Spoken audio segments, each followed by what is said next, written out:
20 मई के बाद उत्तर प्रदेश की स्वास्थ्य व्यवस्था पर पड़ सकता है बड़ा असर, एनएचएम कर्मियों में उबाल। उत्तर प्रदेश की स्वास्थ्य व्यवस्था इस समय एक ऐसे मोड़ पर खड़ी दिखाई दे रही है जहां हजारों एनएचएम कर्मियों का धैर्य अब जवाब देने लगा है। प्रदेश भर में सामुदायिक स्वास्थ्य अधिकारी, CHO, staff nurse, lab technician, pharmacist, counsellor और अन्य एनएचएम कर्मियों का मानदेय महीनों से लंबित बताया जा रहा है। एक तरफ सरकार ग्रामीण स्वास्थ्य सेवाओं को मजबूत करने के दावे करती है, दूसरी तरफ उन्हीं स्वास्थ्य केंद्रों को संभालने वाले कर्मचारी अपने घर का खर्च चलाने के लिए उधार लेने को मजबूर हैं। कई कर्मियों का कहना है कि किराया, बच्चों की फीस, दवाएं और दैनिक जरूरतें पूरी करना तक मुश्किल हो चुका है। प्रदेश के कई जिलों में एनएचएम कर्मियों ने विभाग और शासन को ज्ञापन देकर साफ चेतावनी दी है कि यदि 20 मई तक लंबित वेतन और अन्य भुगतान जारी नहीं किए गए तो 21 मई से कार्य बहिष्कार और बड़े आंदोलन की शुरुआत हो सकती है। अगर ऐसा होता है तो इसका सीधा असर उत्तर प्रदेश की स्वास्थ्य सेवाओं पर पड़ सकता है। आयुष्मान आरोग्य मंदिरों की ओपीडी सेवाएं प्रभावित हो सकती हैं, गांवों में मरीजों की प्राथमिक जांच व्यवस्था बाधित हो सकती है, टीकाकरण अभियान धीमा पड़ सकता है और मातृ एवं शिशु स्वास्थ्य सेवाओं पर भी असर देखने को मिल सकता है।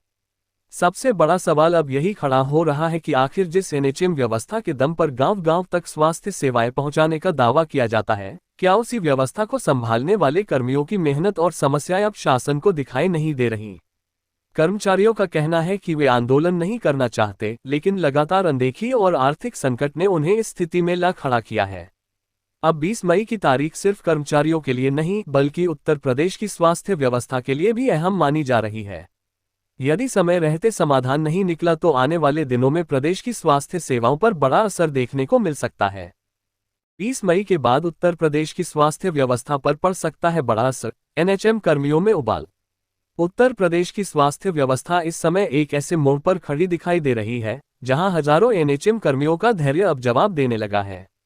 प्रदेश भर में सामुदायिक स्वास्थ्य अधिकारी, CHO, staff nurse, lab technician, pharmacist, counsellor और अन्य एनएचएम कर्मियों का मानदेय महीनों से लंबित बताया जा रहा है। एक तरफ सरकार ग्रामीण स्वास्थ्य सेवाओं को मजबूत करने के दावे करती है, दूसरी तरफ उन्हीं स्वास्थ्य केंद्रों को संभालने वाले कर्मचारी अपने घर का खर्च चलाने के लिए उधार लेने को मजबूर हैं। कई कर्मियों का कहना है कि किराया, बच्चों की फीस, दवाएं और दैनिक जरूरतें पूरी करना तक मुश्किल हो चुका है। प्रदेश के कई जिलों में एनएचएम कर्मियों ने विभाग और शासन को ज्ञापन देकर साफ चेतावनी दी है कि यदि 20 मई तक लंबित वेतन और अन्य भुगतान जारी नहीं किए गए तो 21 मई से कार्य बहिष्कार और बड़े आंदोलन की शुरुआत हो सकती है। अगर ऐसा होता है तो इसका सीधा असर उत्तर प्रदेश की स्वास्थ्य सेवाओं पर पड़ सकता है।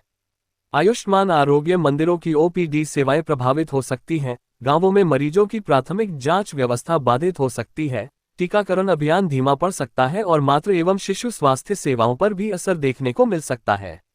सबसे बड़ा सवाल अब यही खड़ा हो रहा है कि आखिर जिस एनएचएम व्यवस्था के दम पर गांव-गांव तक स्वास्थ्य सेवाएं पहुंचाने का दावा किया जाता है, क्या उसी व्यवस्था को संभालने वाले कर्मियों की मेहनत और समस्याएं अब शासन को दिखाई नहीं दे रही। कर्मचारियों का कहना है कि वे आंदोलन नहीं करना चाहते, लेकिन लगातार अनदेखी और आर्थिक संकट ने उन्हें इस स्थिति में ला खड़ा किया है। अब 20 मई की तारीख सिर्फ कर्मचारियों के लिए नहीं बल्कि उत्तर प्रदेश की स्वास्थ्य व्यवस्था के लिए भी अहम मानी जा रही है। यदि समय रहते समाधान नहीं निकला तो आने वाले दिनों में प्रदेश की स्वास्थ्य सेवाओं पर बड़ा असर देखने को मिल सकता है।